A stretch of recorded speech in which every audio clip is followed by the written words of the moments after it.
السلام عليكم ورحمة الله وبركاته. النهاردة رجعنا مع فيديو جديد. رسيفر بريفكس 8000 H1. الرسيفر جاي لما بنوصل باور مفيش أي بيانات. هنفك الرسيفر مع بعض ونشوف ايه مشكلته.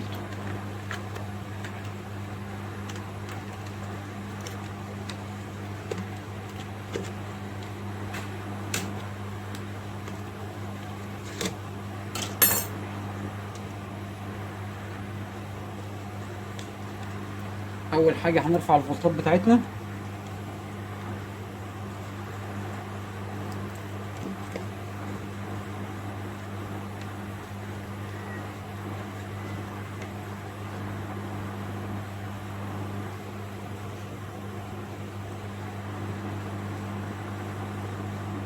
داخل ال 12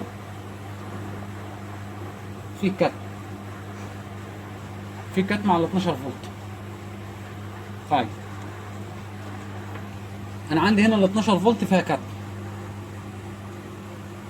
هنجيب على وضع الصفارة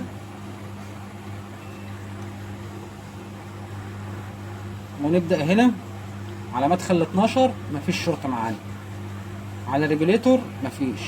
هنرفع الملفات، الملف ده مفيش، والملف ده كمان مفيش. دايرة الإشارة مفيش. طيب أنا هنا ما عنديش شرط،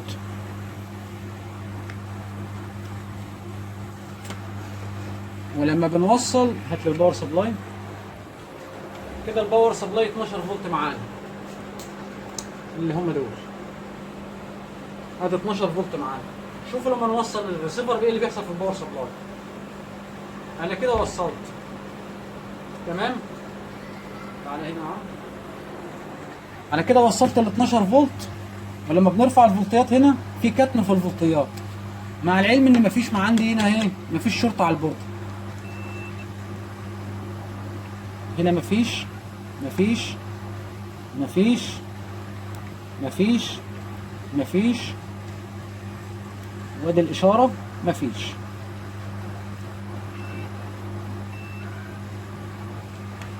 حل زي ده هنعمل فيه ايه؟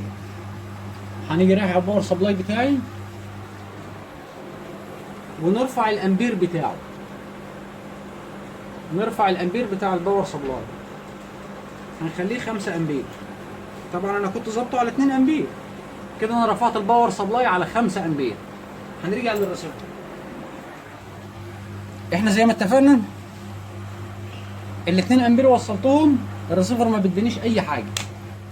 بنرفع على مدخل ال 12 فولت، فيه كتم في فولت اللي في دايره ال 12، فيه كتم في ال 12 فولت. على وضع الصفاره مفيش اي شورت معايا على ايه؟ على الملفات. اي سي الاشاره مفيش برضه شورت عليه. عشان نقدر نحدد المشكله ايه هنرفع الباور سبلاي ل 5 امبير. وهات لي الميكروسكوب يا عم. انا طبعا عارف العيب، بس حبيت نوريكم ان لو انت شغال بباور عادي 2 امبير مش هيوضح معاك العيب ده غير لما ترفع مكثف بالافو على وضع الصفاره، مكثف لحد لما توصل للشورت. هو في شورت فعلا على البورد. طيب عشان نوصل للشورت ده باسرع طريقه، انا كل ده في الصيانه عايزك انك تحل الاعطال بسهوله وبيسر وبسرعه. وقتك اللي بيضيع بفلوس مش ببلاش. وخليك احترافي. انا رفعت الباور 5 امبير، وهنبدا هنا دايره الاشاره، هنبدا نوصل. مفيش حاجه في دايره الاشاره تمام. بس انا لاحظت هنا عندي ايه في المنطقه دي. ركز معايا كده، ركز معايا مع اللي بيحصل. شفت ايه تاني؟ ده مكثف. لما بنوصل شفت المكثف ده هو سبب العطل. المكثف ده سبب العطل. وعشان يبقى واضح بالنسبه لكم، لو نزلت بالميكروسكوب على المكثف عملت زوم عليه، ادي زوم على المكثف، شايفين المكثف نفسه فيه شرخ. المكثف ده تالف. العطل ده بسيط، بس عشان توصل للمكثف اللي بره دايره الملفات هياخد معاك وقت كتير. طب انا موفر وقتي ونوفر مجهود ونعمل باور سبلاي كويس ومحترم، هيوفر معايا كتير في الشغل ده. هنرفع المكثف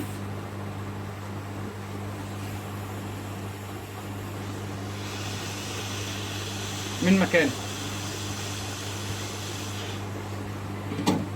انا كده رفعت المكثف.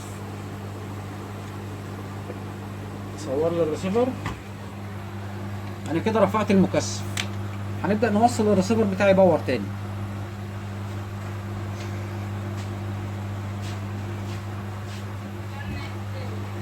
كده الريسيفر فتح معايا، خليكم معايا. زي ما احنا شايفين الريسيفر اشتغل. معلش كان في زبون بكابوزة شوية دخل علينا المحل. هنوصل صورة.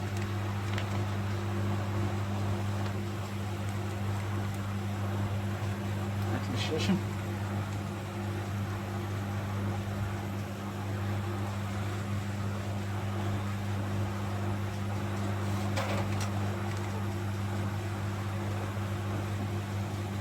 عايزين كابل 3 في 1. نجيب كابل 3 في 1.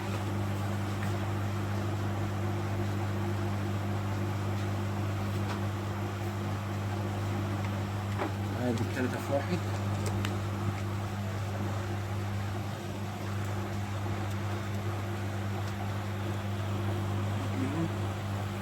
الشاشة زي ما احنا شايفين الريسيفر فتح معانا.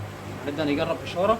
رسالة السلوك يمسك الجميع في التبادل المؤلم وقاتل المؤمنات ومنظم القوى.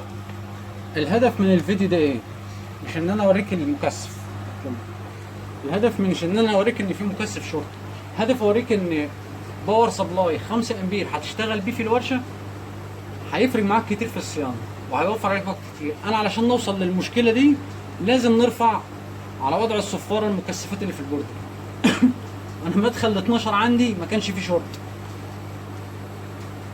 3 و3 ريجليتور ما فيش شورت.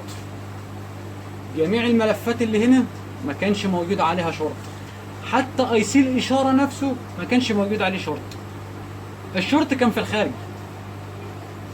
الشورت كان في الخارج. اتمنى يكون الفيديو مفيد. شكرا.